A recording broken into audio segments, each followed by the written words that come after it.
अस्सलामुअलैकुम my YouTube family, कैसे हैं आप सारे। अल्हम्दुलिल्लाह मैं भी बिल्कुल ठीक हूँ। आज मैं आपके साथ जो बात करना चाहती हूँ वो मतलब उसी बारे में है। कुछ बातें, कुछ यादें।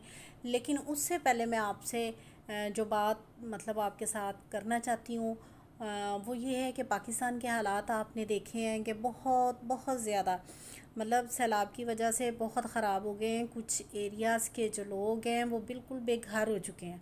मतलब उनका सामान सारा आपने देखा है, आपने यूट्यूब पे भी देखा होगा, आप मेन स्ट्रीम मीडिया पे भी देख रहे होंगे। तो मतलब हर चीज़ उनकी बह गई है, पानी के अंदर हर चीज़ चली गई है। इस हिसाब से अगर आप देखें तो वो इस वक्त बेचारे बहुत मुस्तहिक लोग हैं, हम लोगों की मदद के तलबगार हैं।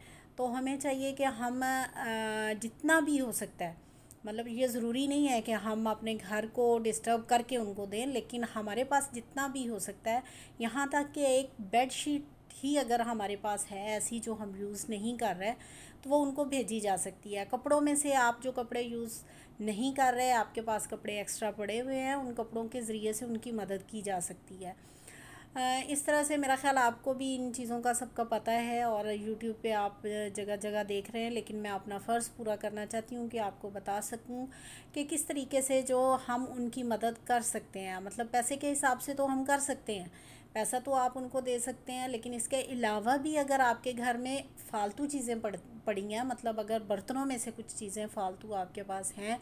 बाज़ औक़ात ऐसा होता है कि आपके पास दो दो चीज़ें होती हैं, तो वो उनमें से एक एक चीज़ जो है वो आप उनको मतलब दे सकते हैं। और देना ऐसे नहीं है कि आप, जैसे रात को मैंने वो वीडियो भेजी है आपको, उस वीडियो में आप सुन लें कि आपका देने का तरीका क्या होना चाहिए, ठीक है।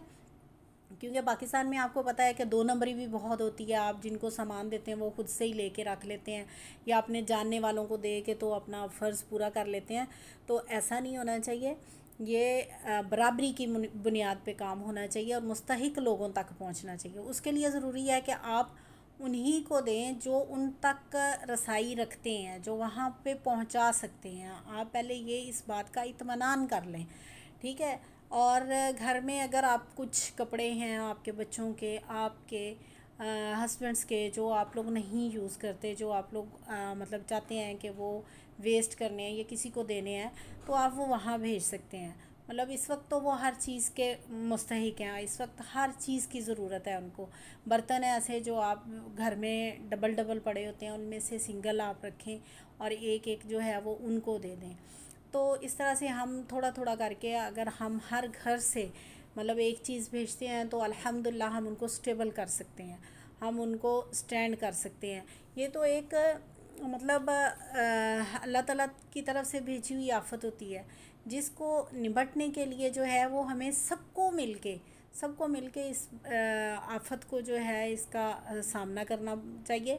बजाय इसके कि हम ये बैठ जाएं कि जी उनके ये किरदार ऐसे होंगे या उन्होंने यही इसी चीज़ के मुस्तहिक होंगे। ऐसा नहीं होता। ये आफात जो हैं ये आती रहती हैं और हर दौर में आती रही हैं।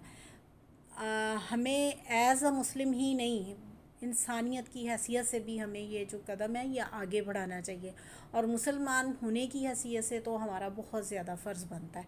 तो मेरा ख़्याल है रात को आपने वो मेरी वीडियो जो है, जो मैंने आपको सेंड की है, वो सुनी होगी उनकी।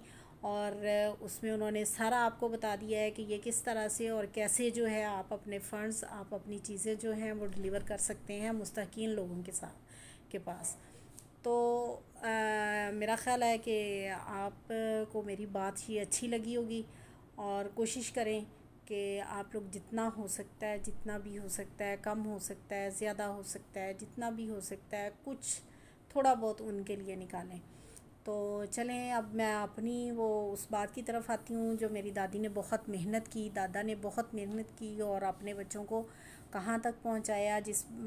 मतलब मेरा तो उसमें आपको बताने का मकसद ये है कि हमें मोटिवेट करती हैं इस तरह की स्टोरीज़, हमें मतलब खुदकुशी पे मजबूर नहीं करती। जैसे अभी आपने फैसलाबाद का वाक़या सुना होगा कि जिस बंदे ने दो बेटियों का कत्ल किया और ख़ुद वो मर गया। तो इस तरह के हालात पेश नहीं आते अगर हम अल्लाह पे तवक्ल रखें और हम अपने अंदर ऐसी पावर पैदा करें कि हम ये मतलब अपने जहन में पक्का रखें कि हम जो चाहें हम कर सकते हैं। अल्लाह ताला ने हमें मतलब बाजू दिए, हाथ दिए, पाँव दिए, हर मतलब हर किस्म की हमें जिस्मानी ताकत दी है, तो उनको हम यूज़ करके अपनी कमाई का ज़रिया बने, अपने अपने आप को स्ट्रॉन्ग करें, हम बजाय इसके कि खुदकुशियाँ करते फिरें। नहीं, मेहनत जो है वो ज़रूर ज़रूर ज़रूर रंग लाती है। मेहनत जो है वो आपको ज़रूर इस काबिल बनाती है कि आप दुनिया में स्टैंड कर सकें, बजाय इसके कि आप खुदकुशी की नौबत तक पहुँचें।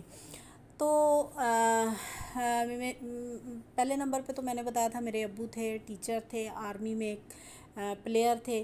और दूसरे नंबर पे जो मेरे चचा थे वो इरिगेशन डिपार्टमेंट में एज अ डायरेक्टर थे, तो सुप्रिटेंडेंट थे, सॉरी, इरिगेशन डिपार्टमेंट में एज अ सुप्रिटेंडेंट थे। तो ये भी मेरी दादी की बहुत बहुत ज़्यादा मेहनत का नतीजा था कि उनके बच्चे जो थे वो इतने ज़्यादा सेट थे और इतनी गुर्बत में उन्होंने अपने बच्चों को पढ़ाया और उनके लिए रोज़ी का इंतज़ाम भी करते थे। मतलब दोनों मियाँ बीवी मिलके मज़दूरी करते थे, मज़दूरी तो नहीं, खैर घर की ज़मीन थी, ज़मीन पे काम करते थे। और बच्चों को इस तरह से पढ़ाया कि फ़ीस के पैसे नहीं होते थे, लेकिन अपने पेट को काट के, मतलब खाने पीने की चीज़ों में कमी करके, तो वो उनकी फ़ीस जो थी वो पे करते थे। तो अल्लाह ताला ने उनको जज़ा दी। मतलब पहले मेरे अब्बू पहले नंबर पे थे, जिन्होंने मतलब पाकिस्तान बनने से पहले आर्मी में थे और वहाँ पे प्लेयर थे, उनकी इनकम आना शुरू हो गई, ठीक है ना, उनके थोड़े हालात स्टेबल हो गया। उसके बाद वो मेरे दूसरे चचा जो थे सेकंड नंबर पे, वो इरिगेशन महकमे में हो के मतलब फिर उनका भी साथ हो गया दादा दादी को। अब आगे जो है वो इंशाल्लाह कल बताऊंगी, कि क्योंकि आज की वीडियो काफ़ी लंबी हो गई है।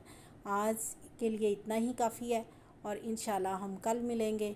ओके जी, थैंक यू, अल्लाह हाफिज़।